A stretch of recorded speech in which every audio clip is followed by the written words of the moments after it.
Então, grupos, a exemplo do Hezbollah, que parte dele é um braço militar tido como um grupo terrorista, ainda usa uma tecnologia que tem 30 anos, no caso dos pagers, e mais de 50 anos no caso dos walkie-talkies, para não usarem telefones celulares e, assim, dificultar a localização de alvos específicos por agências de inteligências tidas como inimigo. E aí, o Evandro me pergunta como é que essas acusações recaem sobre Israel. É que o Hezbollah deixou claro, muito poucas agências, muito poucos governos teriam essa capacidade logística e tecnologia de criar essa sabotagem. E como o Hezbollah, no Líbano, está em pé de guerra com Israel, obviamente recai-se essa acusação. Israel não assumiu a autoria dessa dupla sabotagem esses 2 dias de atentado, mas também não disse que não fez.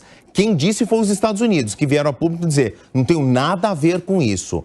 Agora, o que pode se explicar dessa mega sabotagem é o seguinte, nós estamos falando de milhares de pagers que explodiram, porque tem 12 mortos na terça-feira com as explosões dos pagers e 2.750 feridos, 200 em estado grave e hoje mais de 400 feridos, 14 mortos. E aí é uma imagem de uma casa que tinha um desses walkie-talkies que explodiu. A gente vê que boa parte da parede ficou toda chamuscada, o que dá para entender que é uma explosão de médio porte, pelo menos. Agora, por que esses equipamentos explodiram? Ah, porque hiperaqueceu a bateria? Não. Muito provavelmente, para ter esse grau de ferimento, esse grau de destruição, estes aparelhos eles foram interceptados por alguém. Então, leia-se uma agência de enorme capacidade logística, a exemplo do Mossad, para interceptar carregamentos na casa dos milhares e fazer alterações no hardware. Nossa. Uma das possibilidades é que foi colocado um explosivo plástico,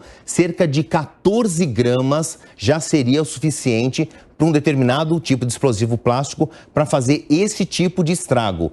Existem imagens que já foram corroboradas, circulando nas redes sociais, mas elas são impublicáveis, de pessoas que estavam segurando esses aparelhos e tiveram a mão amputada. Então, é para vocês entenderem o tipo de estrago capaz de fazer esse tipo. Então, quem atendeu a um walkie-talkie, a um chamado, ou estava lendo a mensagem no pager, teve parte do rosto desfigurado pelo tamanho da explosão.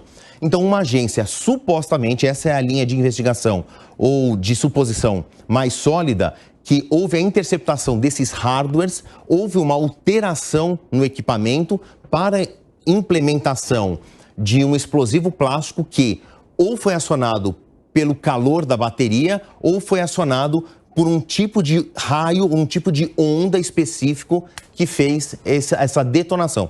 A gente está falando de algo que é puramente verdade, mas que estaria no enredo de um filme do James Bond ou daquela série Missão Impossível.